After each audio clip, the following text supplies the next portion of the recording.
Good morning from Coldwater Homestead. I'm working today on planting um, and building some potato growing towers. So what I've done so far here is I just used some old 2x4s that I had kicking around, made 4 corner stakes. Basically it's these. And then I cut some boards 32 inches long. That's the size square that I'm building for these. And got them screwed all together. I screw everything together just so that it's easy come fall when I want to harvest. I can actually just unscrew it and all the soil can come out and you can harvest the potatoes real easy that way. I'm just going to go through the process of this and I'll kind of tell you what I'm doing as I'm doing it. My first step is going to be, we have sheep and obviously they get sheared once a year. And wool retains water extremely well. It's also extremely high in nitrogen, believe it or not. Great for gardens. So what I'm going to do here is I'm going to be putting in a base of wool in the bottom of my box to help retain the moisture. One of the other factors behind this is I put these potato boxes in areas that I want to develop the soil.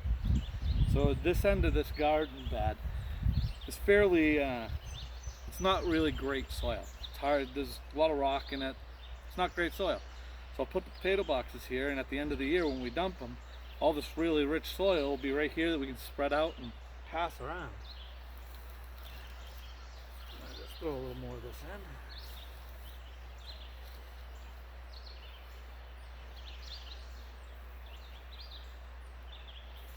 Yeah, if you ever have the opportunity to, somebody that has sheep and they can sell you the wool, it's phenomenal. We actually use it also in our hanging baskets that we make. Cuts the watering down, where we would have to water hanging baskets daily. It would be every 3 days that we would have to water because of the moisture retention.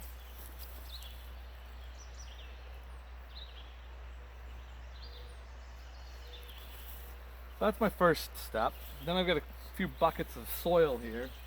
The first two buckets that I'm putting in, this comes straight out of my rabbit coop.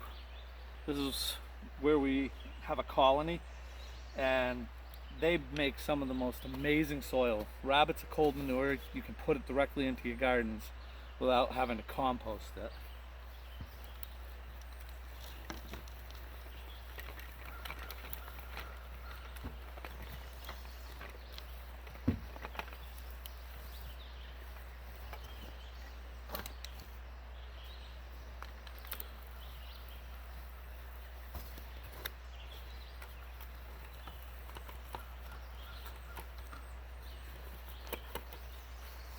Try to get it spread fairly evenly, because this is one of the, basically it's the fertilizer to get things going in good shape.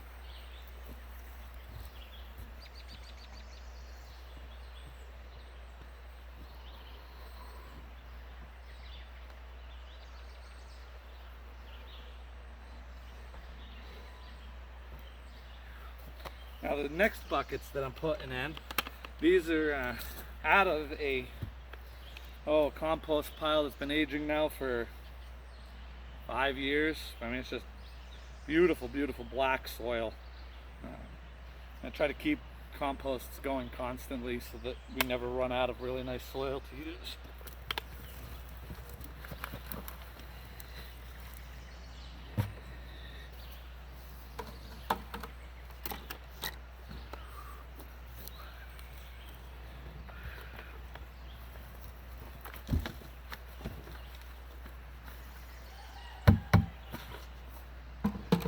Probably going to end up taking another, I would say another 2 buckets of each to get me to the level that I'm going to want to be at. But this is the level where I'll actually I'll set the potatoes. I love seeing worms in my soil. So now, basically what you're doing is, got some old potatoes that started to go to seed. just plant them in.